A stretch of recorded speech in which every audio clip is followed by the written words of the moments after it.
How would it feel to be the wealthiest person in the world? Amazing, right? 13 people in Mexico are billionaires. To be in this elite class, you must be ruthless and willing to drop a big load of cash.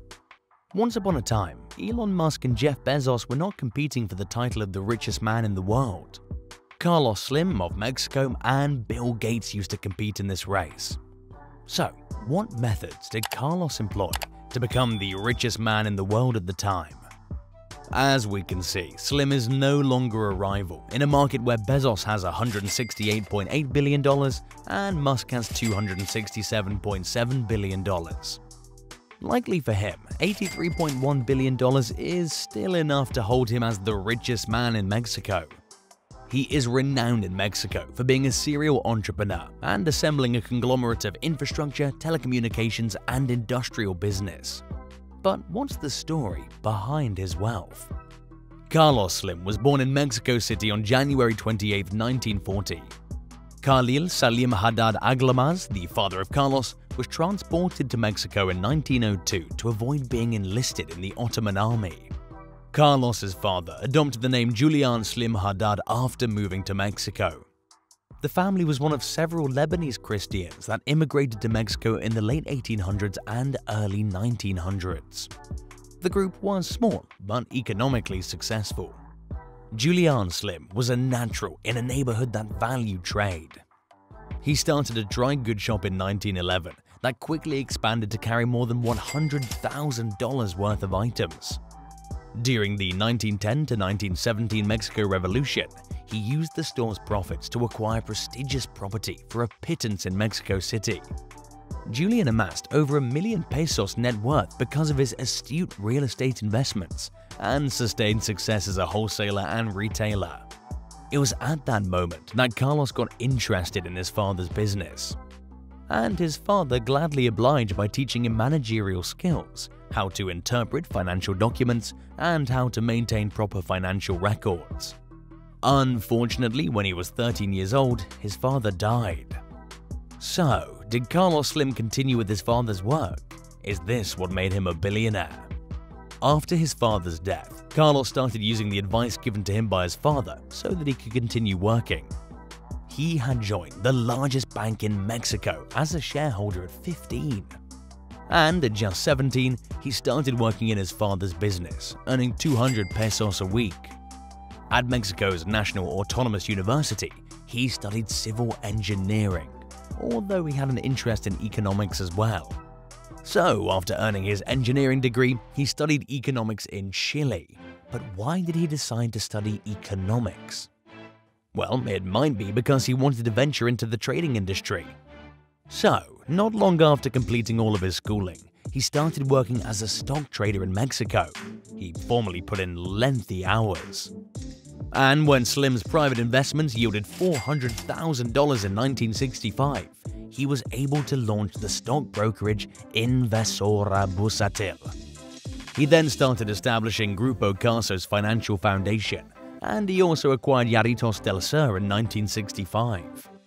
He didn't concentrate his business ideas on a single area, but instead he diversified into several others, including the automobile, aviation, tobacco, cement, lodging, telecommunications, and financial services sector. Other companies in these sectors were founded or purchased a few years later. He then established Grupo Galas in 1980 as the holding company. He invested in shares in several businesses as part of his entrepreneurial strategy.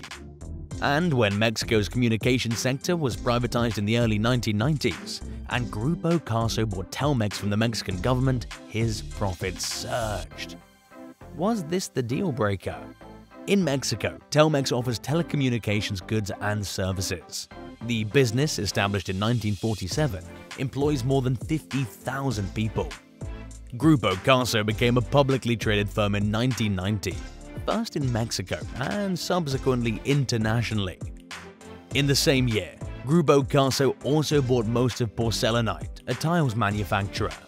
No matter how hard he worked to expand his company, he had now to deal with losses.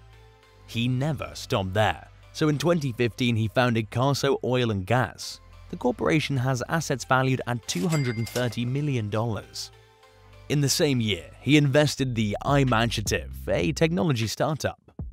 He's also the CEO of America Movil, a Mexican telecommunications company with its main office in Mexico City.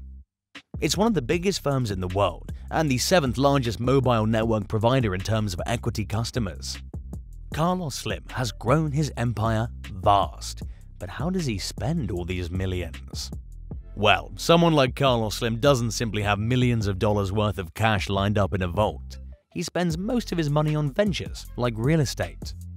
Surprisingly, for more than 40 years, he's lived in the same modest 6-bedroom house in Mexico City's Lomas de Chapultepec neighborhood. He also runs stores in Mexico under American labels like Saks Fifth Avenue, Sears, and The Coffee Factory, and owns over 20 retail facilities there, 10 of which are in Mexico City. He also owns around 8 acres of prime real estate in Beverly Hills, located at the confluence of Wilshire and Santa Monica Boulevards. And onto his garage. Carlos Slim prefers to drive by himself, even in Mexico City's congested traffic, in his own Mercedes 4x4, and he also has a beefed-up Chevy Suburban for rougher conditions. He also has a strong, uncommon Bentley Continental flying spur.